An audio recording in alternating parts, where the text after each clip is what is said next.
The fluorescent lights of the National Air and Space Museum cast long shadows across polished concrete as Jack Morrison stood before the aircraft.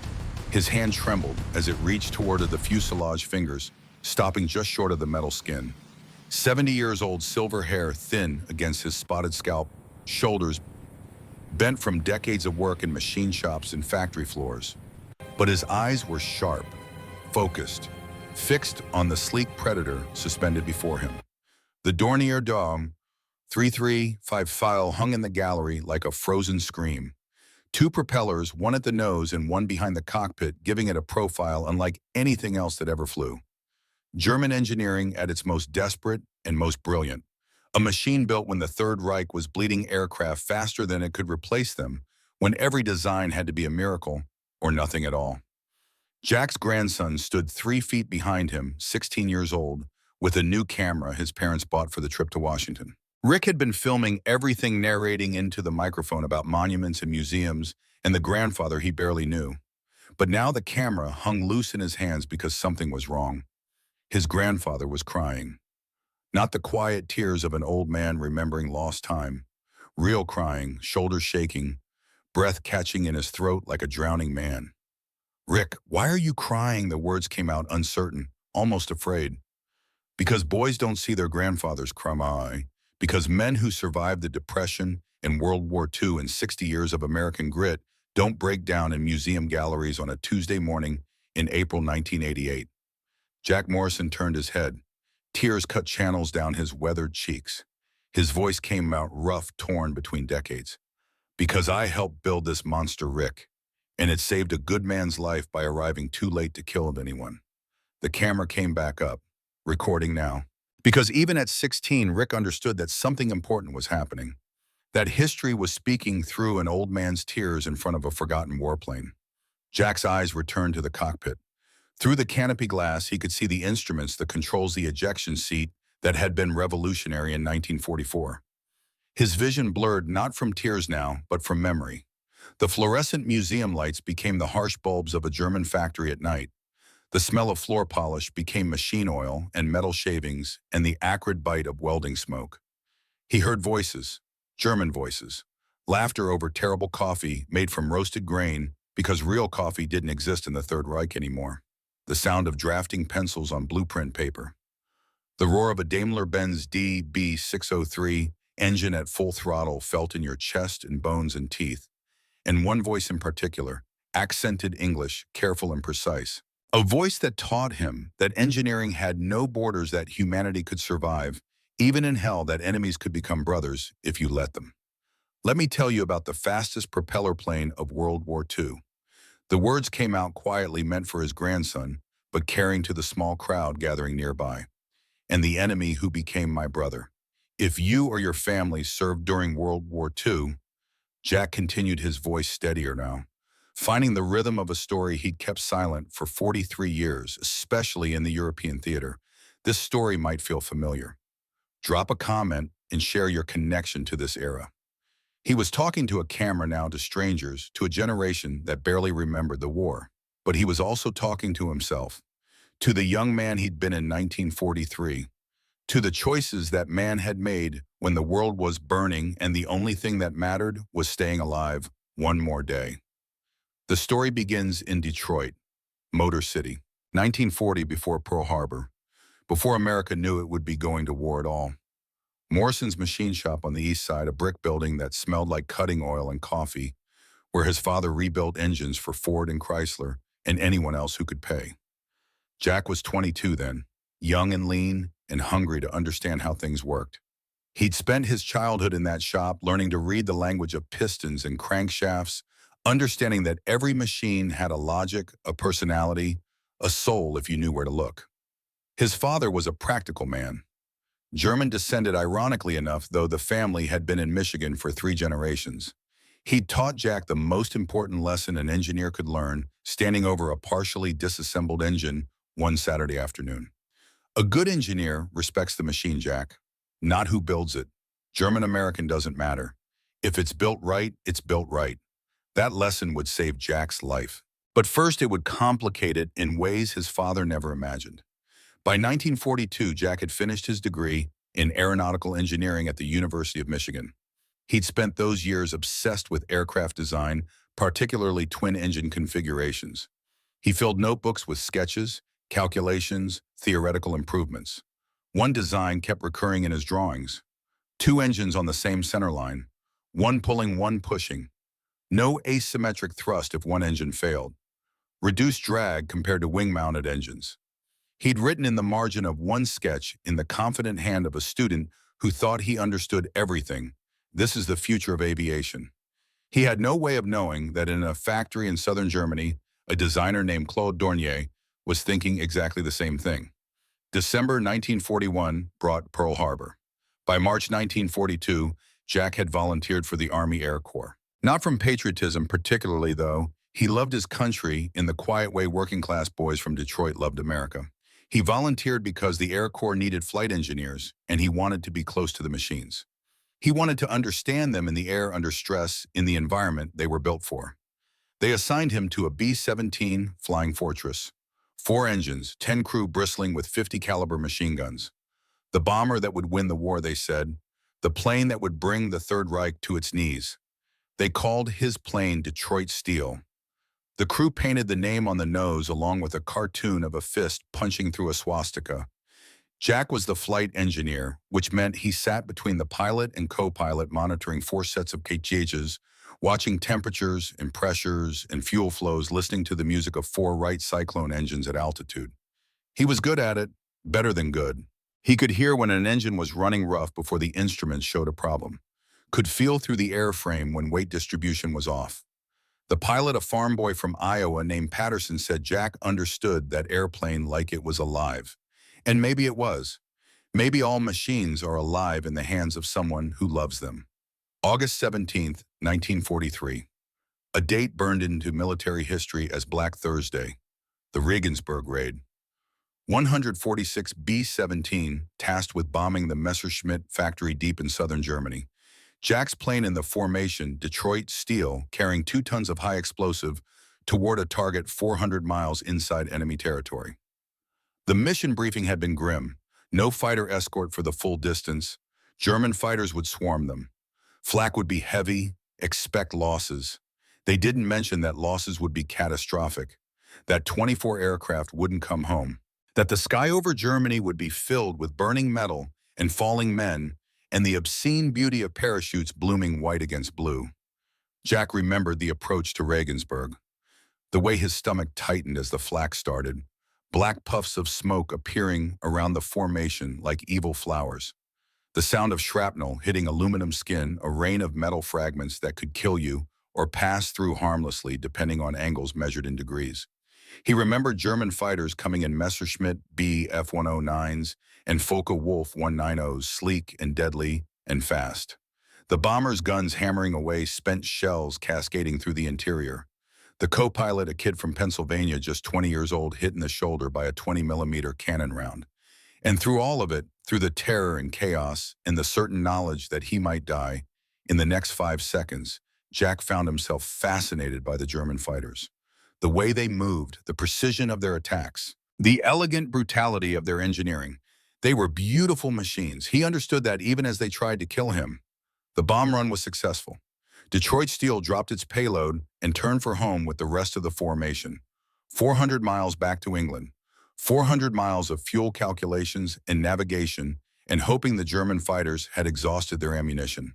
They almost made it. Somewhere over Bavaria with England, maybe 200 miles away, and safety close enough to taste, the German fighters came back for one more pass. A Bf-109 made a perfect deflection shot from 7 o'clock high. Jack never saw him coming. The number 3 engine exploded. Not just failed, but exploded in a spray of oil and flame and shredded metal. The propeller tore free and spun away. Fire streamed back along the wing. Patterson fought the controls. Feathered the prop on engine 3. Hit the fire suppression. The flames died, but the engine was gone. 3 engines left, one of them damaged. They could make it. Jack knew the numbers. The B-17 could fly on 3 engines, even 2, if you were desperate and skilled. They could make it. Then the number 4 engine started losing oil pressure. Jack watched the gauge drop, watched the temperature climb. called out the numbers to Patterson while his mind raced through calculations and possibilities and prayers to a God he wasn't sure he believed in. The number 4 engine seized. The propeller froze. Suddenly they were a heavy bomber on 2 engines losing altitude over enemy territory with 60 miles still to friendly lines. Patterson looked at Jack. Jack looked at the altimeters and the rate of descent and the distance remaining. Did the math that every engineer learns to do. The math that tells you when a situation has moved from dangerous to impossible. Patterson's voice came through the intercom calm and professional, like they'd trained him, like this was just another drill. Bail out! Bail out! Everyone out now! Jack pulled the co-pilot from his seat, the kid barely conscious, blood soaking through his flight suit, helped him to the forward escape hatch. Watched him drop through into nothing, his parachute opening a few seconds later. One by one the crew went out. The navigator, the bombardier, the radio operator, the waist gunners, the tail gunner. Patterson looked at Jack. Jack looked at the instruments one last time at the gauges telling the story of a dying machine. Then he jumped. The slipstream caught him like a fist, spun him, tumbled him through thin air 8,000 feet above Bavaria. He pulled the ripcord and felt the opening shock as the parachute deployed. The harness straps bit into his shoulders and thighs. The noise of the wind stopped and suddenly there was just silence and the gentle swaying descent and the sound of his own breathing. Below him, Detroit steel spiraled down, trailing smoke. He watched it fall, this machine he'd cared for and understood and loved, in the way engineers love machines. Watched it spin and spiral, and finally impact in a Bavarian field with a flash and a sound that reached him 3 seconds later. His last thought before hitting the ground was absurd and mundane and so perfectly Jack Morrison that he would remember it for the rest of his life. Dad's gonna kill me for wrecking a perfectly good airplane. He landed hard in a wheat field, rolled badly, felt something twist in his ankle, lay there for 30 seconds, breathing alive, staring at blue sky and wondering if he was the only one from Detroit Steel who'd made it out. The Wehrmacht soldiers found him in less than 20 minutes. 4 of them teenagers, mostly looking tired and scared, and just as ready for the war to be over as anyone else. They took his sidearm and his survival kit and helped him to his feet with surprising gentleness. One of them spoke broken English, asked if he was hurt. Jack shook his head, asked about his crew. The German shrugged, some parachutes, maybe 2, 3 alive, maybe more. They walked him to a road where a truck waited, other prisoners already inside. Jack recognized the tail gunner from Detroit Steel, a kid from Chicago named Rodriguez. They locked eyes but didn't speak. What was there to say? The truck drove them to a processing center, then to Dulag Luft, the Luftwaffe's interrogation facility for captured airmen. Not a prison camp yet, just a holding area where they separated officers from enlisted men and tried to extract information about targets and tactics and squadron strength. Jack's interrogation was different. The Luftwaffe officer who questioned him was older, maybe 50, with the bearing of a man who'd flown in the First War. He spoke perfect English with a British accent, probably learned at Oxford or Cambridge before the world went mad. He looked at Jack's personnel file at the education level and the specialty training. You're an engineer, not just a flight engineer. You have a degree. You understand aircraft systems at a level beyond operational. Jack said nothing. Name, rank, serial number. That's all the Geneva Convention required. The officer smiled, not unkindly. I'm not asking about your missions, Captain Morrison. I'm not interested in your bomb loads or your target lists. I'm interested in your skills. He pushed a photograph across the desk. A factory complex, large buildings with smokestacks, railroad sidings. Do you know what this is? Jack stayed silent. This is Friedrichshafen on Lake Constance. There is a company there called Dornier. They make aircraft, very advanced aircraft. They have need of technical consultants. The officer leaned back in his chair. You'll work or you'll starve in a standard POW camp. The choice is yours. But consider this, in a camp, you're a number. You eat turnip soup and wait for the war to end, assuming you live that long. At Friedrichshafen, you're an engineer. You do what you love. You survive. Jack's mind raced. Collaboration. Working for the enemy. His father's voice in his head, respect the machine, not who builds it, but surely that didn't extend to building machines for Nazi Germany. But the alternative was a camp. Starvation, disease, possibly death. He heard himself ask, "What kind of work?" The officer smiled again. "Aircraft manufacturing. There's a designer there with ambitious ideas. Push-pull engine configuration. Revolutionary if it works." Something in Jack's chest tightened. Push-pull configuration. The design he'd sketched in his notebooks at Michigan. The future of aviation. Someone in Germany had actually built it.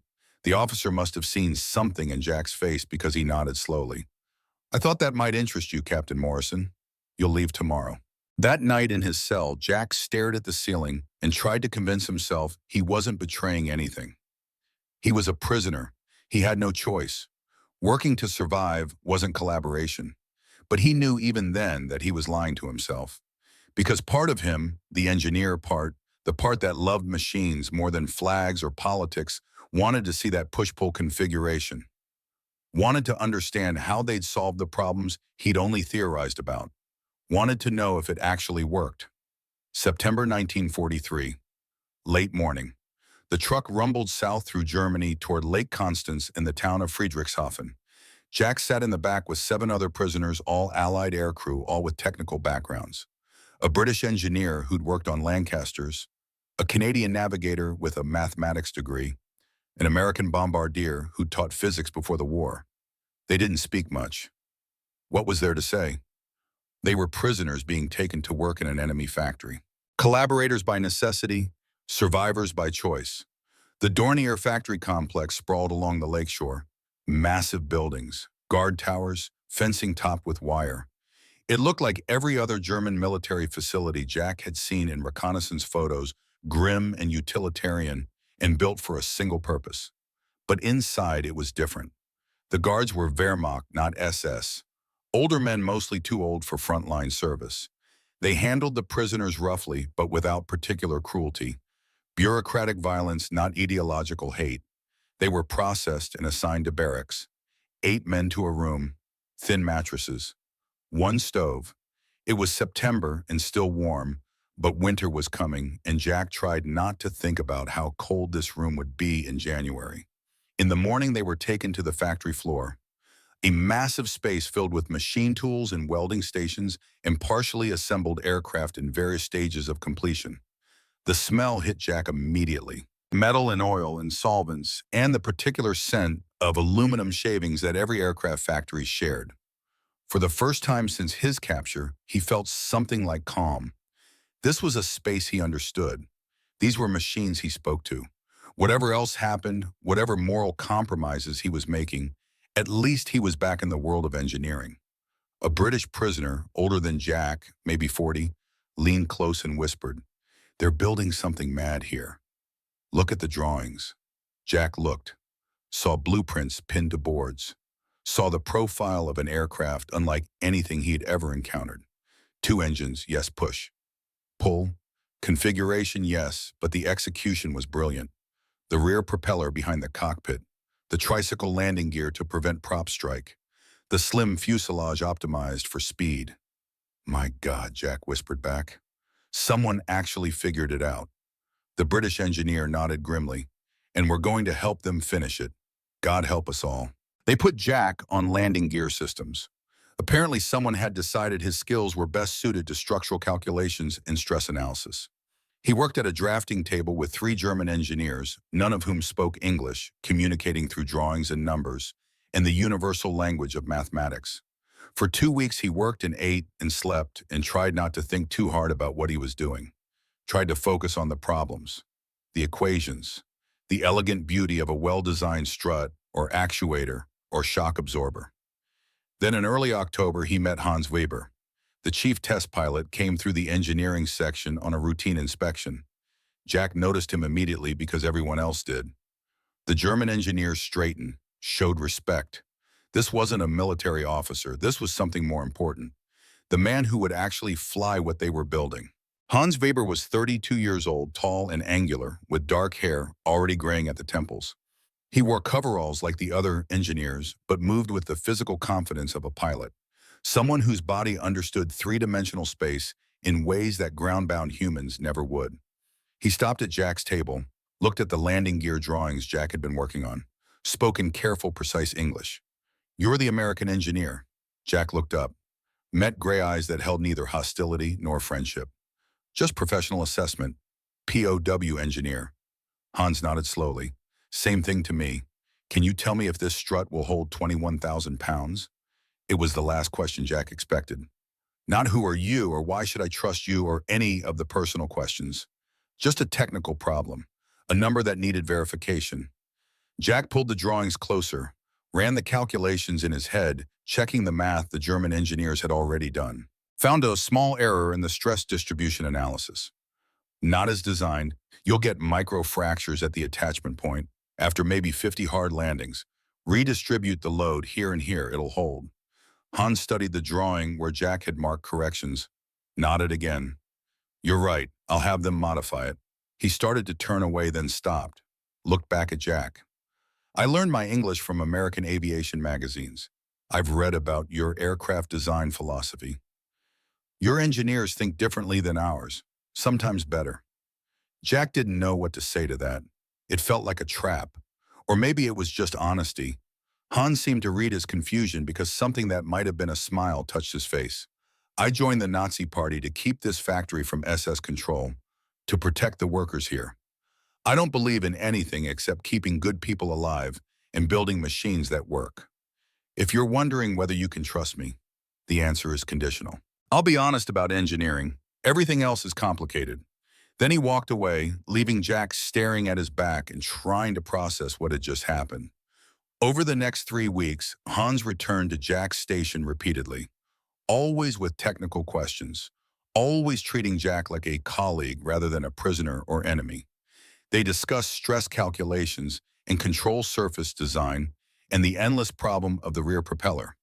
Jack learned that Hans had a degree in aeronautical engineering from Berlin, that he'd worked for Dornier since 1936, that he'd been forced to join the party in 1942 when the SS started taking control of aviation factories, and he'd made a choice between compromise and irrelevance. It wasn't much, brief conversations in the margin of work, but it was enough for Jack to start seeing Hans as a person rather than a symbol, and that made everything more complicated.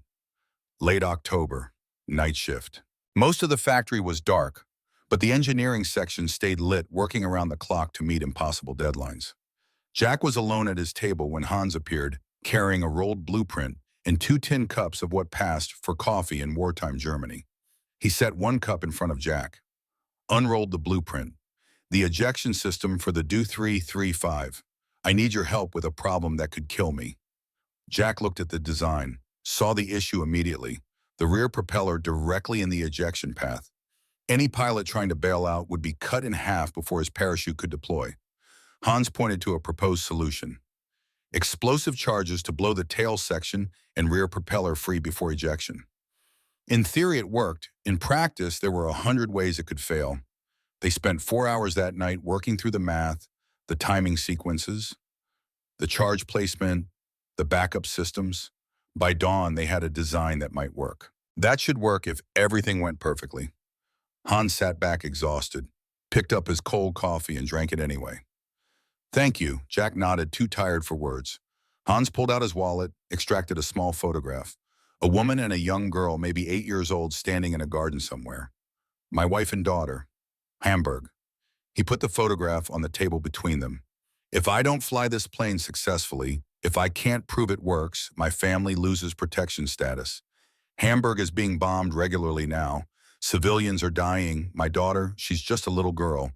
The SS has special schools for children of discredited party members. Do you understand what I'm telling you? Jack understood. Understood that Hans wasn't asking for help because of patriotism or ideology.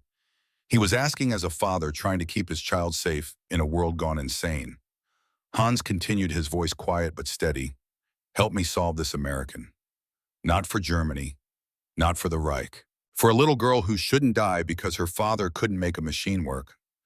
Jack looked at the photograph, at the small face smiling up at a camera, unaware that she was a pawn in games of state and war that cared nothing for individual lives. He thought about his own family in Detroit, his father in the machine shop, his mother who wrote letters he'd never received now, the world he'd left behind that felt impossibly distant.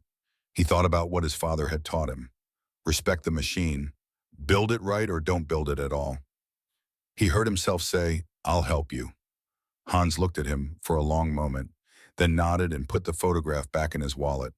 After the war, he said quietly, come to Stuttgart. My wife makes the best coffee in Germany. Real coffee, not this. Jack almost laughed. You think there'll be an after? Hans met his eyes. There has to be. Otherwise, what's the point of keeping each other alive? And that was how it began. An American prisoner and a German test pilot building an ejection system for a revolutionary aircraft in the dying days of a regime neither of them believed in. Building it not for victory or glory or any cause larger than themselves.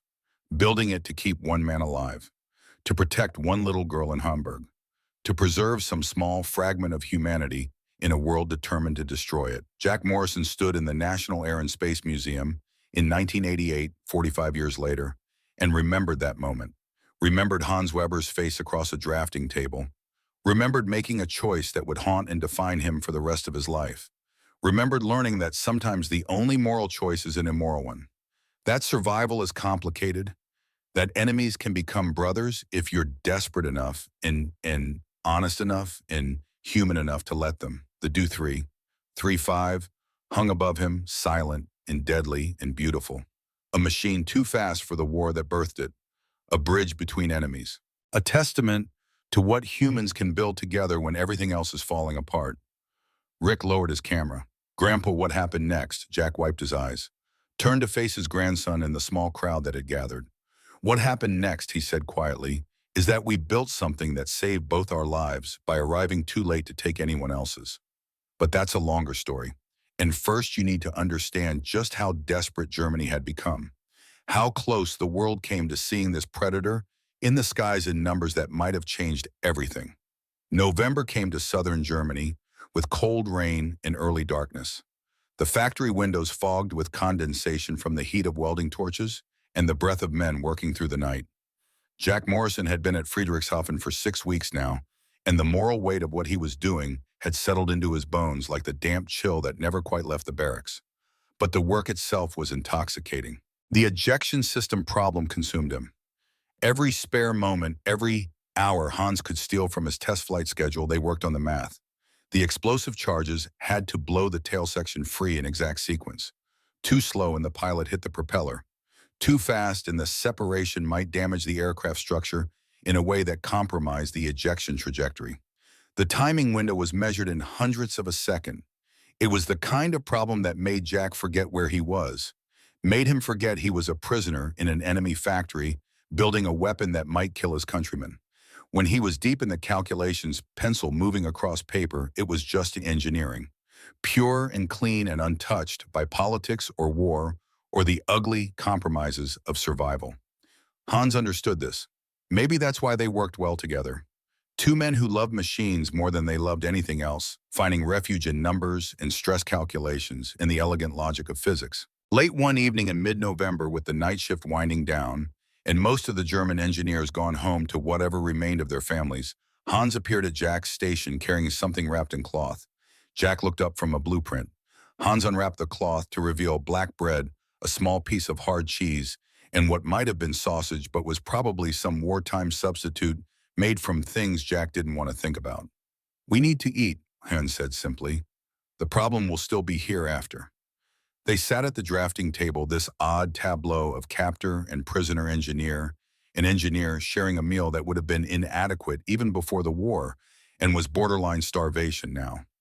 Hans poured 2 tin cups of coffee from a thermos. Jack took a sip and immediately regretted it. This is terrible. Hans actually laughed, a short bark of sound that seemed surprised to escape his throat. This is not coffee. This is roasted grain and chicory and desperation. But after the war you come to Stuttgart, to my house. My wife makes real coffee, the best in Germany. Jack chewed the bread, which was dense and sour and probably more sawdust than flour. Stuttgart, after the war, as if such a thing was possible, as if they would survive this and meet again as something other than prisoner and guard. You really think there will be an after? Jack asked, again echoing their earlier conversation. Hans was quiet for a moment, staring into his cup of fake coffee. When he spoke, his voice was softer than Jack had heard before. There has to be. Otherwise, we are just building more efficient ways to destroy each other. Otherwise, my daughter grows up in a world where the only skill that matters is killing.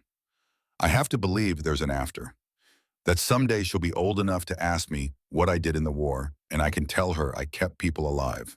That I built something beautiful, even if it was supposed to be deadly. Jack thought about that, about building something beautiful that was supposed to be deadly, about the strange morality of designing landing gear and ejection systems that might save one life, while the machine as a whole was meant to take others. We're not so different, Jack said finally. We both just want to build something that flies. Hans nodded slowly. And maybe that's enough. In a world going mad, maybe that small thing is enough. They finished their meal in silence, then returned to the blueprints, to the careful dance of numbers and physics, to the problem of keeping a man alive when everything around him was designed for death. By January 1944, they had a solution. The explosive charge system would blow the tail section and rear propeller free in a precisely timed sequence. Backup detonators in case the primary failed. A manual override in case the electrical system was damaged. It was elegant. It was fail-safe as anything could be in the chaos of aerial combat. It might actually work. Hans studied the final design for a long time, then looked up at Jack with something that might have been respect or gratitude or the recognition that they'd crossed a line from which there was no return. You saved my life before I even took off, he said quietly.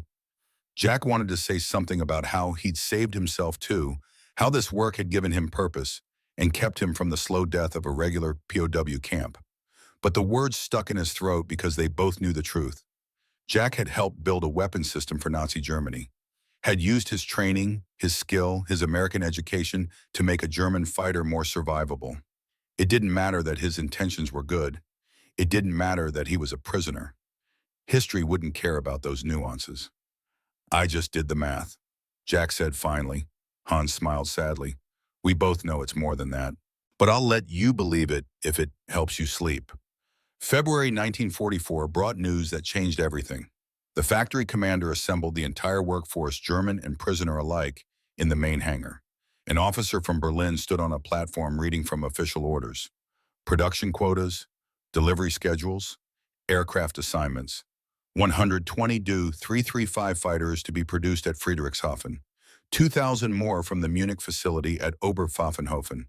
Completion date March 1946. The numbers were staggering. Impossible, really, given the state of German industry. But the orders were clear. The Do 335 had been designated a priority aircraft. Resources would be allocated.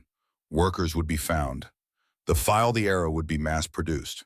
Jack stood in that crowd and felt a cold weight settle in his stomach. 120 aircraft. If even half of them made it to operational squadrons, if they performed as the test data suggested, they would be devastating. Faster than any Allied fighter. Heavily armed, with range enough to escort bombers or run down reconnaissance planes or intercept raids deep into Germany. He had helped make this possible. After the assembly, Jack found Hans near the prototype hangar. The test pilot was staring at the sleek shape of the V1, the first flyable Do 335, its twin props glinting in the weak winter sunlight coming through the hangar doors. It's too late, Hans said without turning. The war is already lost. Production facilities are being bombed. Raw materials are scarce. Experienced pilots are dead or captured. They'll never build 2,000 of these. They'll be lucky to build 20. Then why go through with it? Hans finally looked at him. Because if I don't, someone else flies the test flights. And they won't have landing gear designed by the best engineer I know. They won't have an ejection system that might actually work. They'll die in an airplane that wasn't ready, and their deaths will be meaningless. It was the logic of survival in a dying regime. Build it right because building it wrong kills people. Fly it because if you don't, someone less skilled dies instead. Keep going because stopping means giving up the last fragments of control in a world spinning toward chaos. Jack understood, didn't like it, couldn't argue with it, understood. The factory shifted to a wartime footing that was already beyond wartime. 24-hour shifts, 7 days a week, meals at the workstation, sleep in shifts.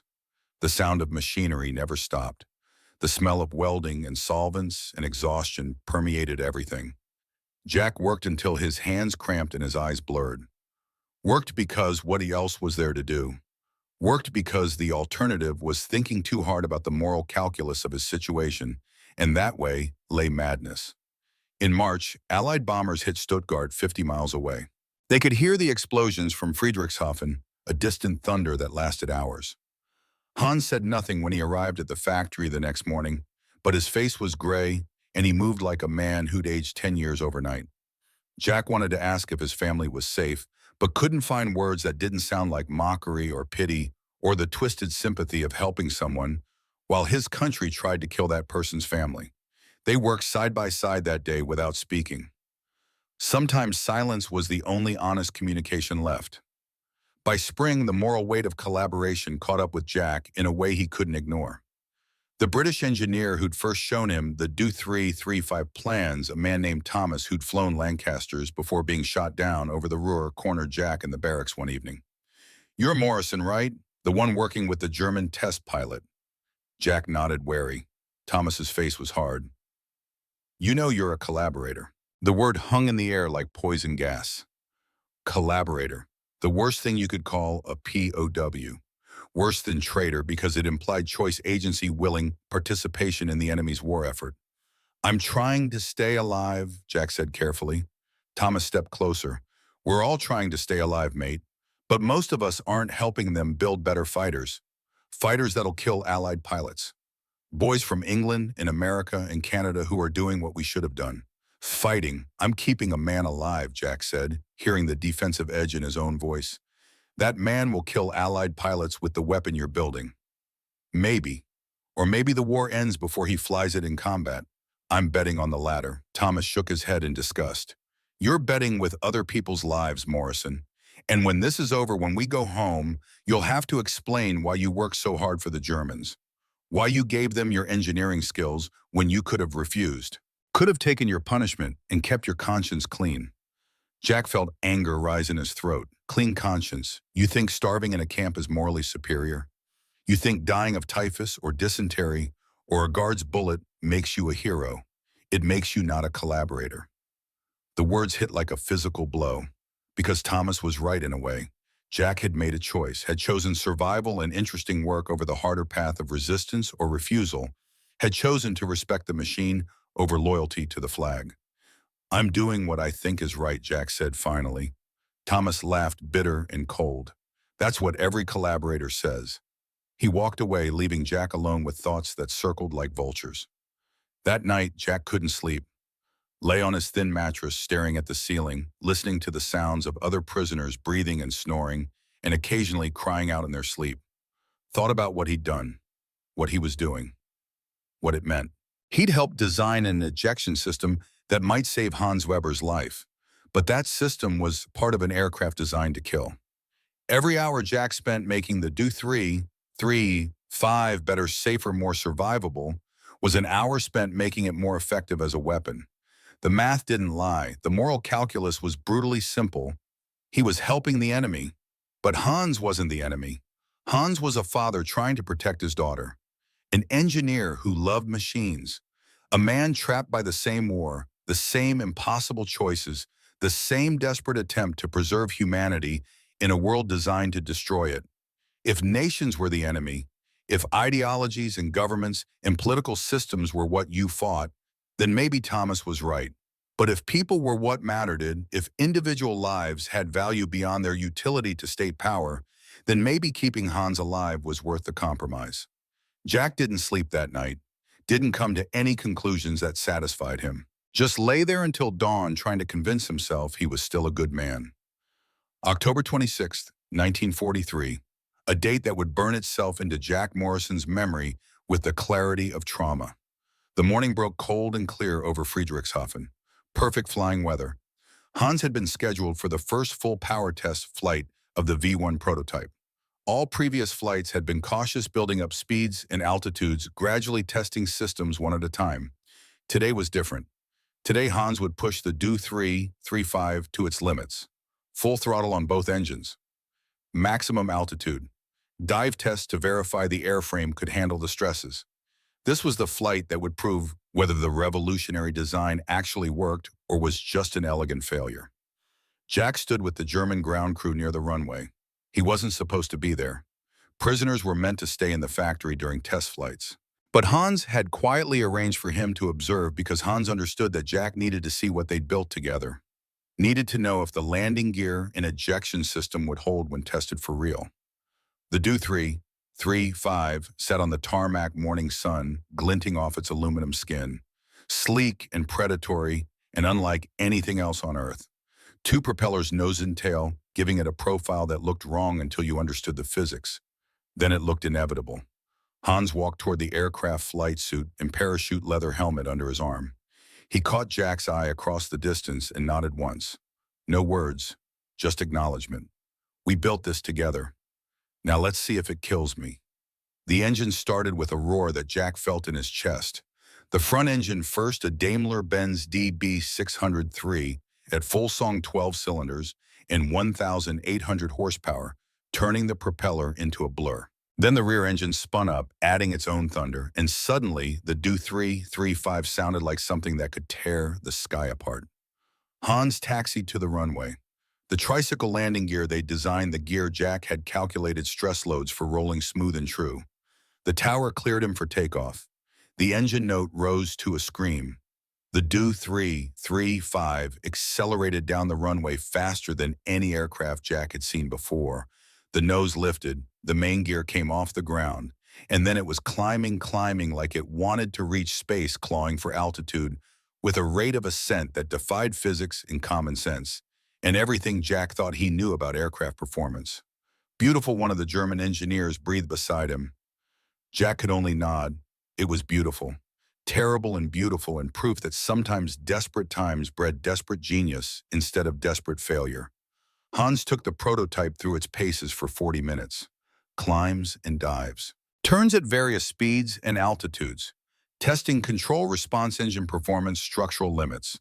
From the ground, Jack watched through binoculars, following every move, analyzing every maneuver, like he could keep the aircraft safe through sheer force of will. Everything was perfect. Until 15,000 feet, when it wasn't. Jack saw the smoke first. A dark trail streaming from the rear of the aircraft. Not engine exhaust. Actual smoke. Something burning or leaking or failing. The radio on the ground crackled to life. Hans's voice calm and professional and absolutely terrifying in its control. Ground, this is Weber. Rear engine coolant failure. Smoke in cockpit. Visibility compromised. Evaluating situation. Jack's blood turned to ice. Coolant failure meant overheating. Overheating meant potential fire. Fire in an aircraft meant seconds to live if you couldn't stop it. The ground controller responded in German rapid-fire questions. Engine temperature, oil pressure, flame visible, or just smoke? Hans answered each query with the mechanical precision of a test pilot doing his job even as he was potentially seconds from death. Rear engine temperature critical. Shutting down, evaluating ejection necessity. Jack stopped breathing. Ejection. The system they designed together, never tested with a live pilot, never proven beyond mathematical models and small-scale prototypes. If Hans ejected and the explosive charges failed, if the timing was wrong, if any of the 1,000 things that could go wrong did go wrong, Hans Weber would be cut in half by his own propeller. The German ground crew was shouting at each other. Emergency protocols. Fire trucks rolling toward the runway. Someone praying in rapid German. Jack just watched through the binoculars, helpless, seeing Hans in the cockpit through the canopy glass. Seeing him make the calculation every pilot makes in an emergency. The math of survival. Can I save the aircraft? Can I save myself? How many seconds do I have to decide? The smoke was getting worse. Darker. More of it. Then Hans's voice again, steady as bedrock. Coolant leak contained. Fire suppression activated. Shutting down rear engine. Attempting single engine landing. Single engine landing. The WWII had never landed on one engine before. The performance charts suggested it was possible, but charts in reality were different countries with different laws. Jack watched the descent. Hans brought the nose up slightly, bleeding off speed, configuring for approach with only the front propeller pulling. The aircraft flew awkwardly, unbalanced, the dead rear engine, a weight that changed every flying characteristic. But it flew. Hans lined up for the runway. Too fast, Jack thought. The airspeed was high, probably because Hans didn't trust the single engine to maintain flight at approach speed. Better to hit the runway fast than to stall short and crash in the field before it. The wheels touched. Hard. The nose gear compressed more than it should have, the struts, bending under load that exceeded design specifications. Jack heard himself praying in a voice he didn't recognize. Hold. Hold. Please hold. The rear gear took the weight. The struts that Jack had calculated, that he'd spent weeks analyzing and redesigning, absorbed the impact. Metal stressed to its limits, but not beyond. Engineering holding against physics by the narrowest margin. The WWII rolled down the runway, trailing smoke, slowing, finally coming to rest 500 feet before the end. The fire trucks roared toward it. Hans popped the canopy and climbed out, moving quickly, but not panicking, as smoke poured from the rear engine compartment.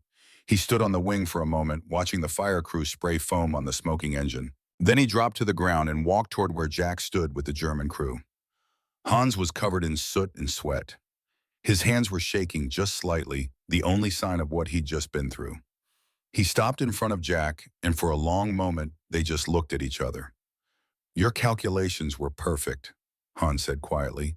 "The gear held at 22,000 pounds over specification. You kept me alive, American." Jack felt something break open in his chest, relief and horror and the weight of responsibility all at once. He'd helped build this weapon, but he'd also saved this man. Both things were true. Both things mattered. The moral calculus didn't resolve into anything clean or simple. "I helped build a weapon," Jack heard himself say. Hans shook his head slowly. "No, you helped save a life. There's a difference, and maybe, in this madness, maybe that's all we can do. Build things that preserve instead of destroy, create instead of annihilate. Keep small pieces of humanity alive in the wreckage." It was the closest either of them would come to acknowledging the strange bond they'd formed. Engineer to engineer, prisoner to captor, human to human. Two men trying to do something decent in a world that had forgotten decency was possible. The Reich's aviation ministry investigated the coolant failure, found a manufacturing defect in one of the cooling system seals. Not a design flaw, just bad luck in wartime quality control. They fixed it and ordered Hans to resume test flights as soon as the V1 was repaired. By late 1944, winter settling in hard and cold, the broader context of the WWII program became impossible to ignore. Production was a disaster. The 120 aircraft ordered for Friedrichshafen had become 20, then 15, then 11. Raw materials were scarce. The bombing campaign was intensifying. Skilled workers were being conscripted for last-ditch infantry units. The machinery needed for precision manufacturing was breaking down faster than it could be repaired. Worse, the Heinkel factory that was supposed to shift production from the He-219 night fighter to the WWII refused to comply. Ernst Heinkel, the company head, had quietly ignored the orders, keeping his workers on the night fighter program because it used the same Daimler-Benz B603 engines the Do-335 needed. Every He-219 that rolled off the Heinkel production line was one less engine available for the file. A bureaucratic war within the larger war played out in production quotas and material allocation and the petty power struggles of dying regime. Hans told Jack about all this one night in the factory. They'd reached a point where they could talk openly about the Reich's collapse. Everyone knew it was coming. The only question was when and how much destruction would precede the end. "We're not going to make the production numbers," Hans said, studying a spreadsheet that showed the gap between promised deliveries and reality. "The war will end before we deliver enough aircraft to matter. Maybe 11 completed, maybe 15 if we're lucky." Jack felt a complicated swirl of emotions, relief that fewer of these deadly machines would reach operational squadrons. Disappointment that all their work, all the engineering brilliance would amount to almost nothing. And underneath it all, a growing hope that maybe he'd been right. Maybe the war would end before Hans ever fired the Do-335's guns in anger. "Is that good or bad?" Jack asked. Hans was quiet for a long moment. "For Germany, bad. The Reich is finished. But for you and me, maybe the best thing that could happen. I won't have to kill your countrymen. You won't have to live with knowing you helped me do it. We can both tell ourselves we were just engineers, just men trying to survive. It was a comfortable lie. They both knew it. But comfortable lies were all they had left. January 1945 brought the final phase. The war's endgame. Soviet forces pushing from the east. American and British armies from the west. German cities burning. The infrastructure of the state collapsing. And still the WWII program continued. 11 aircraft completed. A handful more in various stages of assembly. Test flights ongoing. Hans flew almost daily now, gathering data that would never be analyzed, writing reports that no one would read, maintaining the fiction that the program mattered. Then in February, Hans received new orders. He found Jack in the factory late one evening, handed him a sheet of paper without comment. Official Wehrmacht Aviation Command letterhead. Assignment to operational duties. Combat patrol. The DO-335 was being deployed to frontline reconnaissance missions. Hans was finally going to fight. Jack stared at the orders, feeling the world shift under his feet. All the moral calculations, all the justifications about keeping one man alive, about building something beautiful in the wreckage of war came down to this moment. Hans Weber was going to take the aircraft they'd built together and potentially use it to kill Allied pilots. When Jack managed, next week, they want combat evaluation data, want to know if the speed advantage is real. Jack couldn't find words. What do you say to someone you've kept alive who's about to try to kill your countrymen? Hans seemed to understand. I'm going to fly, Jack. Fighting, we'll see. Speed means I can choose my engagements. Choose to evade instead of attack. The war's almost over. Why kill someone now when it doesn't matter? It was thin reassurance. In combat, choices narrowed. Survival instinct took over. Training and adrenaline and split-second decisions that couldn't be analyzed or judged until after. But it was all the reassurance either of them could offer. Jack Morrison stood beside Hans Weber in a German aircraft factory in February 1945 and understood that they'd reached the end of something. The strange alliance born of necessity and mutual respect and shared love of machines was about to collide with the reality they'd been avoiding. The war was coming for them, and neither engineering skill, nor moral complexity, nor careful rationalization would protect them from what happened next. Part of the story was ending. The comfortable part where they could pretend they were just engineers building something beautiful. The hard part was beginning. The part where their creation would be tested not in controlled flights over Bavaria, but in the chaos of aerial combat, where all their careful work would either save lives or take them, where Jack would have to confront whether keeping one man alive was worth the cost of what that man might do. They didn't shake hands, didn't say goodbye, just stood there in the factory's dim light, two men on opposite sides of history who'd found common ground in mathematics and engineering and the stubborn belief that humanity could survive even here, even now. But survival, they were about to learn, was only the beginning. What you did with that survival, how you used the life you'd preserved, that was where the real moral reckoning waited. And it was coming faster than either of them imagined. April 15th, 1945. The date would be recorded in combat reports and intelligence files in the memories of men who flew Hawker Tempests over southern Germany. But for Jack Morrison and Hans Weber, it would mean something different. Something that validated every choice they'd made, every compromise they'd lived with, every hour spent building a machine designed to kill, but destined for something else entirely. Hans took off from a dispersed airfield near Munich in the early morning. The Do-335 he flew was one of 11 completed aircraft bearing the weight of 2 years of engineering millions of Reichsmarks in the desperate hope that revolutionary design could somehow turn the tide of a war already lost. Jack watched from the factory. They'd moved most operations to Oberpfaffenhofen after Friedrichshafen was deemed too vulnerable to bombing.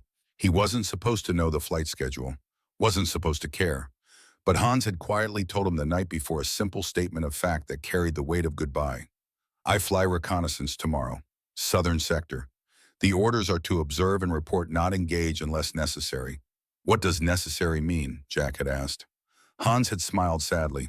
In this war, whatever lets me come home alive. Now Jack stood near the factory windows, supposedly working on technical drawings, but actually watching the sky. Watching and waiting and trying not to think about what would happen if Hans encountered Allied fighters. If necessity forced engagement, If the aircraft they'd built together became the weapon it was always meant to be. 200 miles away, Pierre Klosterman was leading 4 Hawker Tempests on patrol near the Austrian border. 24 years old French ace flying for the RAF with multiple kills and a reputation for aggressive tactics. The Tempest was fast for its time, capable of 435 miles per hour in level flight. One of the quickest propeller-driven fighters the Allies had. It should have been fast enough. Klosterman saw the German aircraft first, low and fast, hugging the terrain, a profile he didn't recognize. Not a Messerschmitt, not a Focke-Wulf, something else, something moving at a speed that seemed impossible for a propeller-driven machine. He called out the contact. 2 of his wingmen broke to pursue. Standard tactical procedure. Run down the enemy, engage, destroy. Hans in the WWII cockpit, 3,000 feet above the ground, saw the Tempest climbing toward him, felt his heartbeat accelerate, felt his hands tighten on the controls. This was the moment. Combat.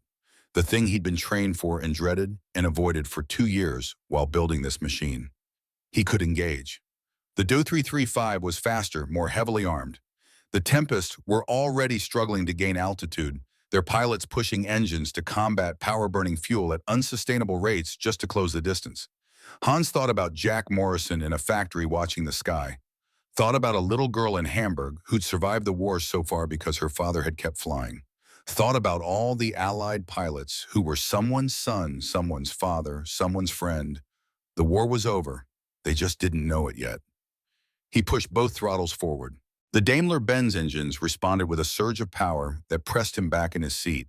470 miles per hour. 480. The WWII accelerated like it was falling down a cliff made of sky. The Tempest fell behind.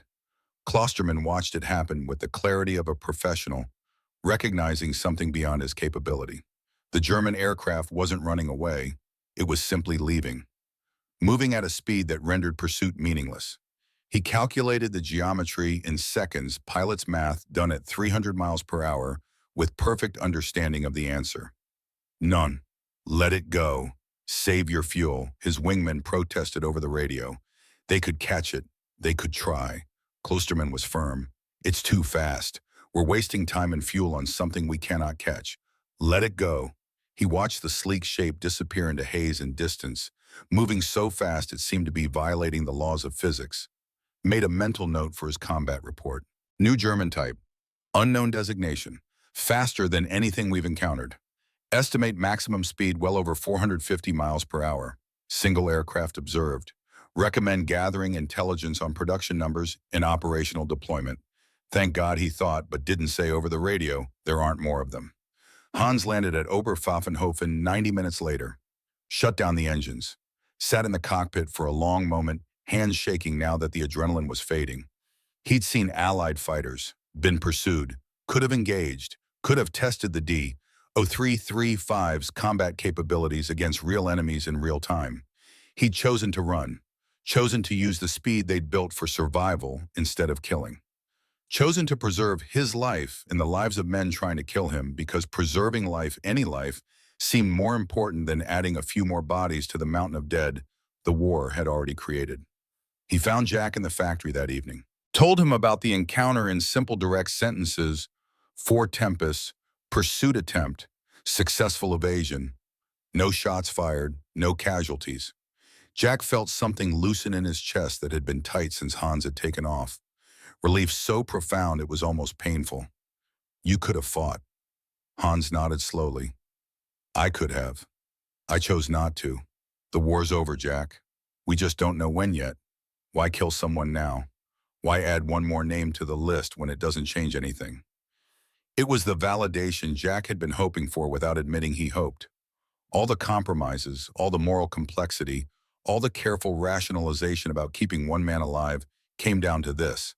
Hans had flown the most advanced fighter in the German arsenal and used it for mercy instead of murder.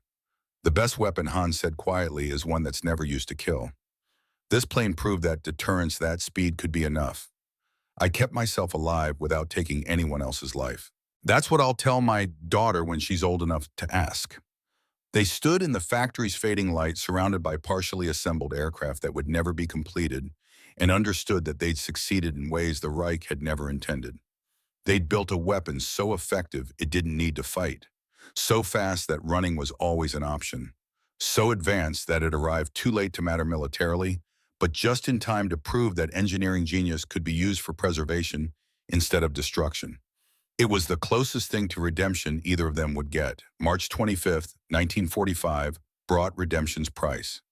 American B-17As appeared over Friedrichshafen in the early afternoon. Dozens of them flying in the same formations Jack had once been part of, carrying the same bombs he'd once helped deliver. The irony was so bitter he could taste it. The air raid sirens wailed. Workers scattered toward shelters. Hans found Jack near the engineering section and grabbed his arm. "Come on, move." They ran together toward the underground shelter, feet pounding on concrete, the sound of aircraft engines growing louder overhead. Hans pulled Jack into the shelter entrance just as the first bombs hit. The world became noise, concussion waves that slapped the air from your lungs, the scream of metal tearing, the deeper crump of high explosives detonating. Secondary explosions as fuel and ammunition stores cooked off.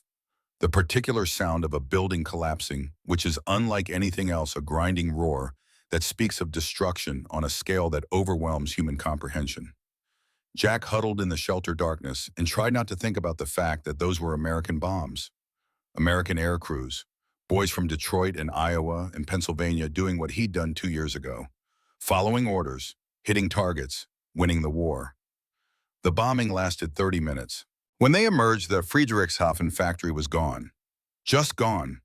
Entire buildings reduced to rubble and twisted metal. The runway cratered.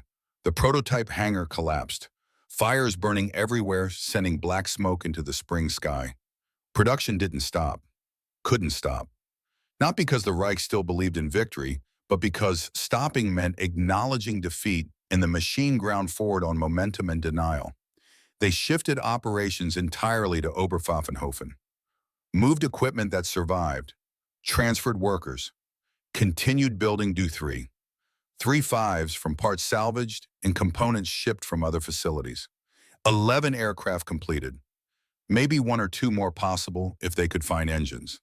It was futile, everyone knew it, but futility had stopped mattering sometime around 1943. April 1945 arrived with spring flowers and the sound of artillery getting closer. American and Soviet forces were compressing Germany from all sides. The Reich was dying, thrashing in its death throes, taking as many people with it as possible. On April 19th, American bombers hit Oberpfaffenhofen. Jack was in the factory when the siren sounded. Grabbed his drawings by instinct, the engineering data they generated started moving toward the shelter. Heard Hans shouting in German, directing workers to safety. The bombs fell faster this time. More of them. The Americans were close enough now that they could send waves of bombers' saturation attacks designed to obliterate anything that might still be producing weapons. The factory took direct hits. Jack felt the building shudder, heard steel beams snapping. Someone screamed. Dust and smoke filled the air, choking thick, making it impossible to see or breathe. He stumbled toward where he thought the exit was. Couldn't find it. The building layout had changed, rearranged by high explosives into a maze of rubble and fire. His lungs burned. His eyes streamed tears that cut channels through the dust on his face. A hand grabbed his shoulder. Hans' face covered in blood from a cut above his eyes, shouting something Jack couldn't hear over the ringing in his ears. Hans pulled him toward a gap in the collapsed wall toward daylight and air. They made it outside, collapsed on grass 50 yards from the burning factory, coughed and gasped, and slowly understood they were alive. The Do-335 program had just ended, not with a policy decision or military order, just with American bombs turning a factory into rubble. The next 3 days were chaos. American ground forces approaching, German military and civilian administration collapsing, prisoners being evacuated from some camps, abandoned at others, rumors of SS units executing workers to prevent them from falling into Allied hands, rumors of workers being released, rumors of everything and nothing making sense. Jack lost track of Hans in the confusion. One moment they were together trying to figure out what orders applied to them, if any orders still applied to anyone. The next moment, artillery was landing close and everyone was scattering, and when the smoke cleared, Hans was gone. Jack searched for 2 hours, called his name, asked other workers. No one had seen him. The test pilot had disappeared into the chaos of Germany's collapse. On May 3rd, 1945, American soldiers from the 7th Army entered the area around what remained of Oberpfaffenhofen. They found Jack Morrison with a group of other Allied POWs emaciated and exhausted and profoundly grateful to be liberated. A young lieutenant took his information: name, rank, serial number, where captured, how long imprisoned, any useful intelligence about German facilities or troop movements.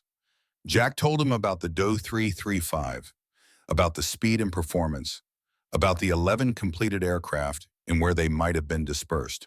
The lieutenant wrote it all down with the careful boredom of someone who'd heard 1,000 similar reports and knew the war was ending and none of it mattered much anymore. What about the German personnel, Jack asked. The test pilots, engineers, where did they go? The lieutenant shrugged. Scattered, some dead, most just disappeared into the civilian population. Germany's a mess right now. Records are destroyed. The whole administrative apparatus collapsed. Why, someone you knew? Jack hesitated, then nodded. The chief test pilot, Hans Weber. I work with him. I need to know if he made it. The lieutenant made a note. I'll pass it to intelligence, but don't get your hopes up. Most of the German technical personnel either died in the bombing or went into hiding. The SS was executing people in the last days. Anyone associated with the advanced weapons programs was at risk from both sides. Jack was processed through the liberation system. Medical evaluation, debriefing. Cleared of collaboration charges because he'd been a prisoner under duress. His technical contributions deemed minimal by officers who didn't understand engineering and didn't care to learn. By June, he was back in England. By July, on a ship to New York. By August, sitting in his father's machine shop in Detroit, trying to readjust to a world that had continued without him while he'd been building weapons in Germany. The war in Europe had ended May 8th. The Pacific War ended in August with 2 atomic bombs that made everything Jack had worked on seem quaint by comparison. What did it matter if Germany had built the fastest propeller fighter when America had split the atom? In December 1945, Jack received orders to report to Wright Field in Dayton, Ohio. The Army Air Forces had captured 2 Do-335s. They wanted technical consultants who understood the aircraft. Someone mentioned his name. He went because he needed to see it again. Needed to know the work had been real.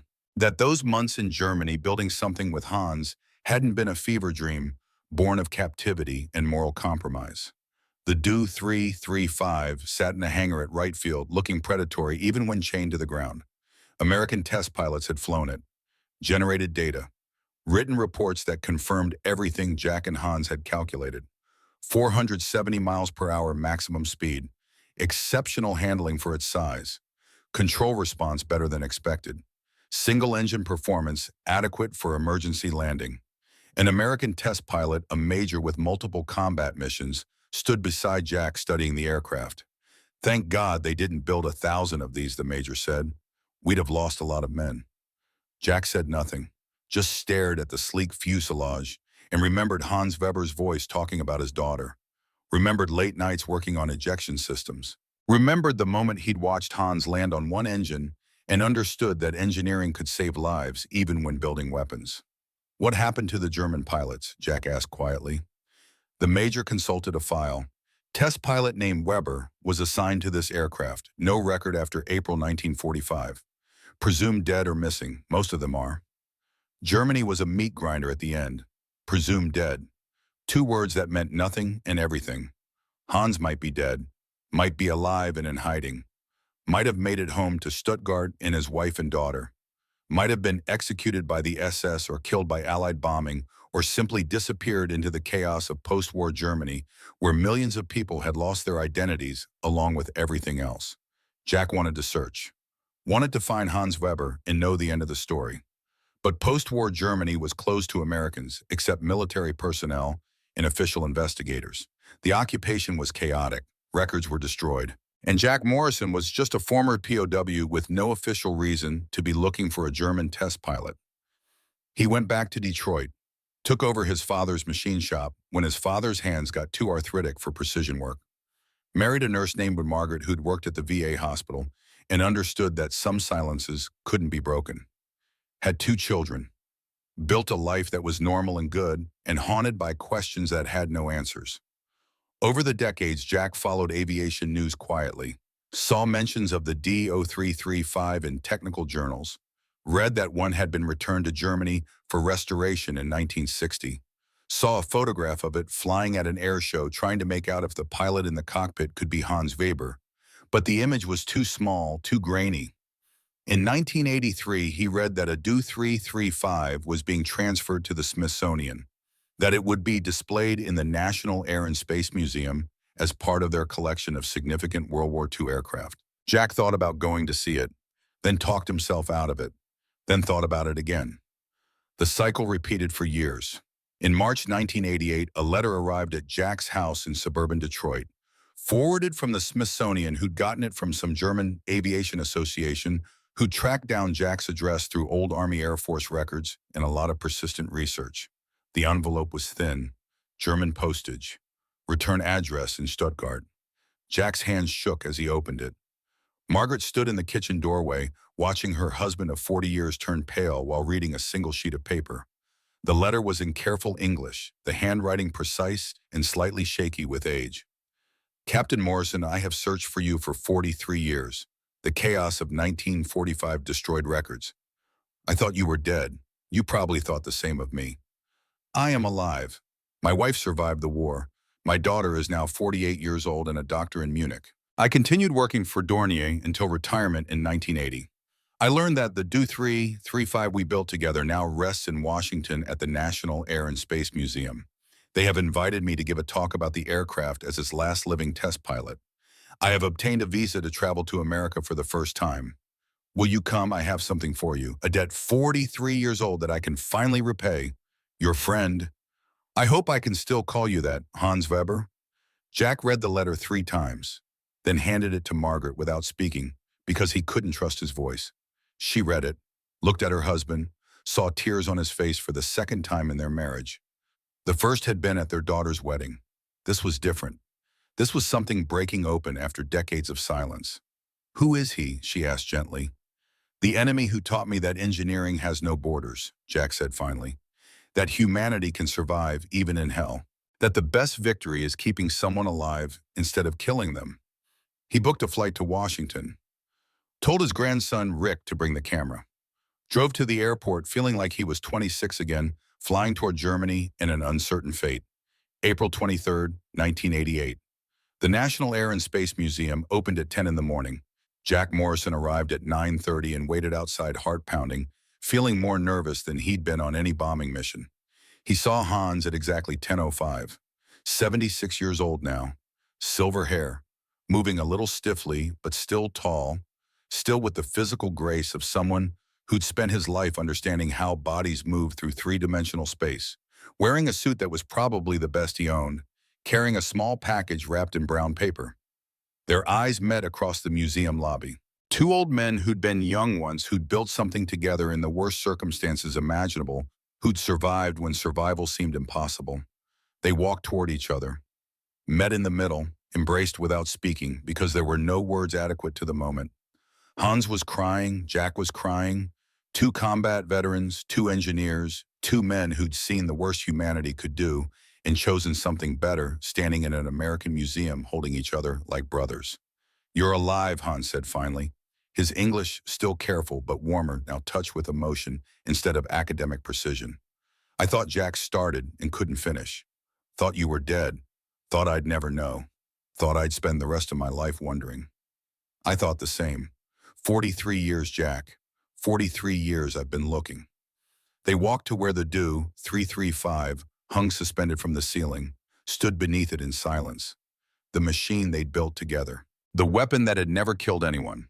The fastest propeller fighter of World War II that had arrived too late to matter militarily, but just in time to prove that engineering genius could be used for mercy. Hans touched the fuselage gently like greeting an old friend. This saved my life twice, he said softly. Once when I didn't have to use the ejection system because the landing gear you designed held under impossible stress. Once when I knew the ejection system would work if I needed it, which gave me the confidence to fly at the edge of the envelope. He turned to Jack. You gave me the gun. You gave me the ability to do my job and survive it. You gave my daughter a father. She has saved hundreds of lives as a doctor. Your engineering, your humanity, it echoed forward through time in ways you never knew. Jack shook his head. I helped build a weapon. Hans was firm. No, you helped save a life, and not just mine. Every time I could have engaged Allied fighters and chose to run instead, that was your influence. You showed me that the machine mattered less than the man flying it, that preserving life was more important than any tactical advantage. He held out the brown paper package. I brought you two things. Jack took it with trembling hands, unwrapped it carefully. Inside was a small cloth bag in a metal plate about 4 inches square. The cloth bag held coffee beans, real coffee. The rich smell of it after decades of Folgers and instant coffee was overwhelming. Real German coffee, Hans said with a slight smile, as I promised in 1944. My wife roasted these herself last week. She lived, Jack. Because you kept me alive, she lived. She wants you to know she's grateful. Jack opened the bomb, breathed in the scent, remembered a factory at night and terrible fake coffee, and 2 men building an ejection system while dreaming about peace. The metal plate was engraved. The inscription read, "To Captain Jack Morrison from Hans Weber. You gave me the sky. I give you my gratitude." April 1988, Hans explained quietly. This plate was mounted in the cockpit of the WWII I flew, behind the pilot's seat. I retrieved it during the restoration work in 1960. I've carried it for 28 years waiting to give it to you. Jack turned the plate over in his hands, felt the engraved letters, understood that Hans had been carrying a piece of their shared history for nearly 3 decades waiting for this moment. Did you ever wish it had arrived earlier, Jack asked? That you could have fought, that the WWII could have changed the war? Hans answered without hesitation. Never. The best weapon is one that's never used to kill. This plane proved that deterrence could be enough. I flew the most advanced fighter Germany ever built and never fired its guns in anger. That's my pride, not the speed or the engineering. The fact that I kept myself alive without taking anyone else's life. They sat on a bench facing the WWII, 2 old men with nothing left to prove and everything to remember. Jack spoke slowly, working through thoughts he'd carried for 43 years. My father taught me to respect the machine, not who builds it, but you taught me something more important, that I must respect the builder too, that enemies can become brothers if they choose humanity over ideology. Hans nodded. And you taught me that American values, real American values, aren't about power or dominance. They're about compassion, about seeing the human in your enemy, about building bridges instead of bombs when you have the choice. Later that day, Hans gave his talk about the WWII to a small crowd of aviation enthusiasts and museum visitors. He was technical and precise, explaining the push-pull configuration and the ejection system and the performance characteristics. But at the end, he added something not in his prepared notes. This aircraft exists because of collaboration between enemies. Allied prisoners worked in our factories. They weren't collaborators. They were engineers keeping humanity alive in darkness. Captain Jack Morrison saved my life before we ever met by designing landing gear that never failed and an ejection system that gave me confidence to fly at the edge of what was possible. He gestured to Jack in the audience. That is Captain Morrison. He's the reason I'm standing here today. He's the reason my daughter grew up with a father. He's the reason I learned that the best engineering isn't about building the most effective weapon. It's about building the most effective preservation of life. The audience applauded. Jack stood embarrassed and moved, and understanding that Hans had just publicly absolved him of 43 years of guilt. That evening in Jack's hotel room, they talked for hours about their families, about what they'd done after the war, about the strange path that had brought them to this moment. Hans showed photographs of his daughter, of his grandchildren, told stories about rebuilding Stuttgart and working for Dornier on civilian aircraft, and learning that peace was harder than war because you had to face what you'd done without the excuse of necessity. Jack showed his own photographs, his children, his grandchildren, the machine shop that had become an aerospace components company, the normal life he'd built on the foundation of choices that still haunted him. I want you to know, Jack said finally, that I struggled with what we did, with helping you, with building that aircraft. I never knew if I made the right choice. Hans was quiet for a moment. Then there are no right choices in war, Jack. There are only choices that let you live with yourself afterward. You chose to keep one man alive. That man chose to preserve other lives when he could have taken them. Those choices rippled outward. My daughter is a doctor because her father lived. How many people has she saved? How many lives exist because you did the math on a landing gear strut in 1943? It was the absolution Jack hadn't known he needed. Not forgiveness because there was nothing to forgive. Just recognition that moral complexity doesn't resolve into simple answers. That doing something good while doing something questionable doesn't cancel out either action. Both exist. Both matter. Life is complicated and humans are messy, and sometimes the best you can do is choose the option that preserves the most humanity. When Hans left to return to his hotel, they embraced again, made promises to stay in contact, to visit each other, Jack, to Germany and Hans to Detroit, to introduce their families, to build in peace what they'd been forced to build in war. A friendship, a bridge across history, proof that enemies could become brothers, that reconciliation was possible, that the values America claimed to represent compassion and forgiveness and seeing the humanity in your adversary actually meant something. Jack Morrison stood in front of the WWII last time before leaving Washington. Rick had stopped filming, giving his grandfather private time with the machine that had changed his life. Jack wrote in a notebook, something he'd started doing after the war, as a way to process thoughts too complicated for speech. I met Hans again today, the enemy who became my brother. The WWII never changed the war. It arrived too late, but it changed me.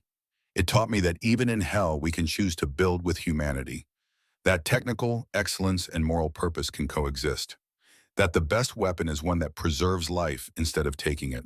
Hans lived, his daughter lived, his grandchildren will build the future. And in some small way, I helped make that possible. The Pfeil sits in a museum now, a silent testament to German engineering.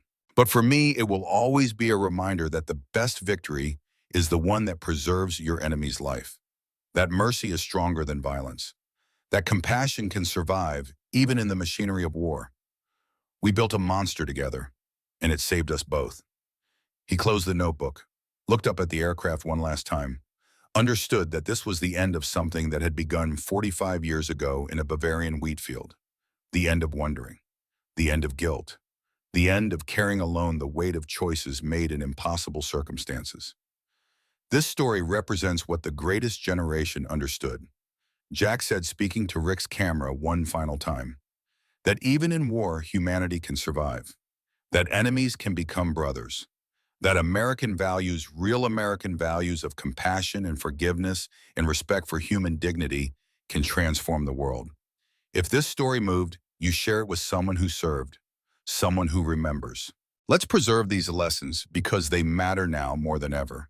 And if you have your own story of reconciliation, of finding common ground with a former enemy, share it in the comments.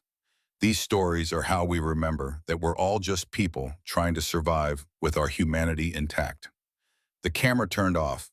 Jack Morrison walked out of the National Air and Space Museum into Washington's sunshine, his grandson beside him, carrying the weight of history and gratitude, and the profound peace that comes from understanding your life had meaning.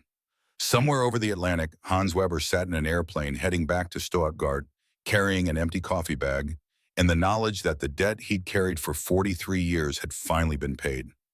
The Do-335 Pfeil hung silent in its gallery, the fastest propeller fighter of World War II, too fast for war, but exactly the right speed for friendship. A machine built to kill that had become a bridge between enemies. A weapon that had won not through violence, but through mercy. Some call it the best prop fighter of World War II. But Jack Morrison and Hans Weber knew better. It was the plane too fast for war and just slow enough for humanity. The monster that saved them both. The bridge between enemies that proved engineering has no borders, compassion knows no flags, and reconciliation is always possible if you choose to build instead of destroy. That choice, that simple human choice to preserve life over taking it, echoed forward through decades and generations. Through daughters who became doctors and grandchildren who would never know war. Through coffee beans and engraved plates and two old men embracing in a museum. through the stubborn insistence that humanity can survive even here, even now, even in the machinery of war. And sometimes, if you're very lucky and very brave and very human, survival is only the beginning. What you do with that life, how you use the years you've preserved, that's where redemption waits. For Jack Morrison and Hans Weber, redemption looked like friendship, like coffee and gratitude, and the profound understanding that the best weapon is one that's never used. That engineering genius married to human compassion can transform even the darkest chapter of history into something that speaks of hope, that enemies can become brothers, and that sometimes, just sometimes, arriving too late is exactly the right time.